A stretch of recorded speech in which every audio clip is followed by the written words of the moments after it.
Așa cum am promis în primul videoclip dedicat conștiinței elementare, acesta este cel de-al doilea videoclip dedicat acesteia, deci conștiinței unitare, care vorbește, care este conectată cu conștiința noastră individuală și ne vorbește în limbajul său.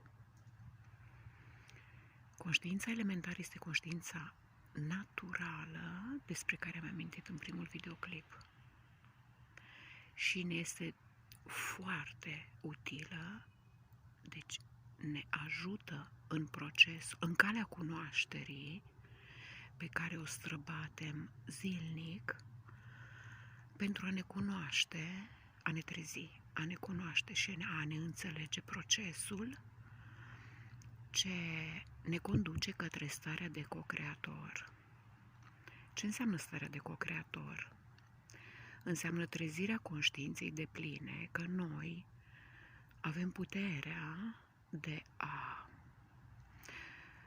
construi, de a crea viața pe care o dorim atunci când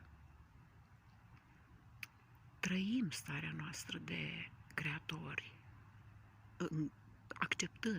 acceptând responsabilitatea creatorului. Creatorul a folosit toate elementele pentru a crea, așa cum ne spune Geneza, pentru a crea cerul și pământul. Deci creatorul este deasupra cerului și a pământului, pentru că el le-a creat. Plecând de la pământ, de la conștiința pământului, totul ne vorbește atunci când noi ascultăm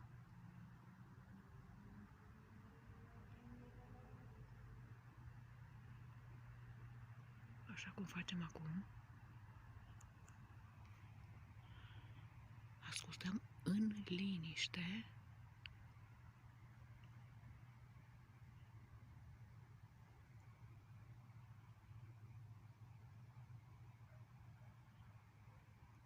pentru a înțelege de ce noi, ca sine superior, ne regăsim într-o anumită situație. Trăim o anumită experiență. Acceptarea totală a momentului prezent și dorința de a înțelege de ce ne găsim, de ce trăim o anumită situație, ne conduce către pasul următor evolutiv. Deci, odată ce noi am înțeles sensul prezentului, situației, persoanelor, evenimentelor, trăirilor interioare ce se nasc în urma circumstanțelor exterioare, suntem pregătiți pentru un nou pas. În nutriția ortomoleculară și endocelulară, aceste două tipuri de nutriție, deci de hrană profundă a Trinității noastre, care determină agregarea atomilor între ei pe culoare de frecvență, unde atragem și respingem, deci legea cauzei și efectului. Deci vorbeam atragerea anumitor atomi pentru a forma agregate moleculare, deci substanțe biochimice ce vor forma noul corp, în coerență cu proiectul interior și dând direcție endocelulară, deci se pleacă din interiorul profunzimii celulei, de la nucleu, către exterior, atunci când noi păstrăm sensul și direcția dorită de suflarea noastră interioară, cu alte cuvinte, atunci când ne ascultăm intuiția și ducem la bun sfârșit o acțiune care ne vine susurată, fie prin sunet, prin imagine, prin cuvânt, am făcut un pas evolutiv din situația în care stăm, dar în același timp am și făcut un salt, se spune saltul cuantic cu octavă. Am făcut un salt în mai bine, evolutiv. Am făcut saltul evolutiv. Și începe construirea altei structuri mai bună, o viață mai bună, o structură mai bună, o ființă mai elevată. Toată această dinamică previne aglomerarea atomilor în anumite zone de corp pentru a forma masă. Aici fac o mică paranteză și voi descrie într-un alt videoclip care este schema pe care se dezvoltă cancerul.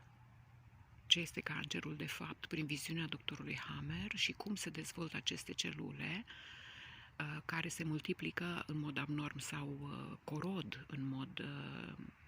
în mod agresiv corpul în urma unei conflictualități. Dar despre asta vom discuta într-un alt videoclip. Deci aici, în acest videoclip, eu vă propun niște imagini ce vin din spagirie sau alchimie vegetală. Alchimia vegetală înseamnă transmutarea lumii vegetale. Lumea vegetală ne conectează cu ficatul, cu emoțiile, cu dinamica, cu ochii. Nu întâmplător avem vesica biliară verde, iar vesica biliară ne conectează cu toate informațiile care ne vin din calea laptelui. În corpul nostru determină toate enzimele necesare pentru a asimila laptele.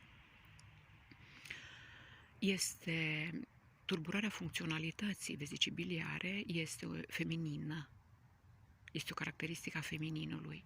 Deci foarte ușor femeile fac pietre la fiere, deoarece în aceste pietre sunt păstrate amintiri de frustrare și de neeliberare emoțională. Deci conștiința, închei acest videoclip pentru a vă transmite mesajul, conștiința alimentară ne vorbește prin elementele pe care le avem în jurul nostru despre tot și despre toate. Este important ca noi să fim deschiși, să înțelegem sensul și să dorim să evoluăm către mai bine, o ființă mai liberă, mai strălucitoare, mai aproape de divinul atot cuprinzător. Nu întâmplător se spune că Dumnezeu este atot știutor, atot prezent și atot voitor. Aceste caracteristici sunt în noi atunci când le accesăm pe cele trei direcții ale spațiului și ale spațiului și timpului și ale procesului creator, noi co-creăm oglinda paradisului pe pământ.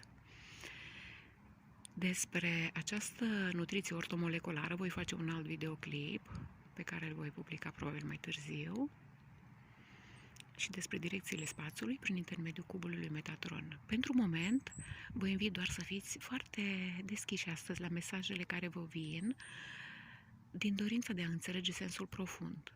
Muzică, film, persoanele care sunt în jurul vostru, natura, dacă natura este împrejur, doar deschiși, receptivi la adevăr. Inima deschisă să cunoască, să primească necesarul evoluției și mintea deschisă pentru a înțelege ceea ce inima vrea.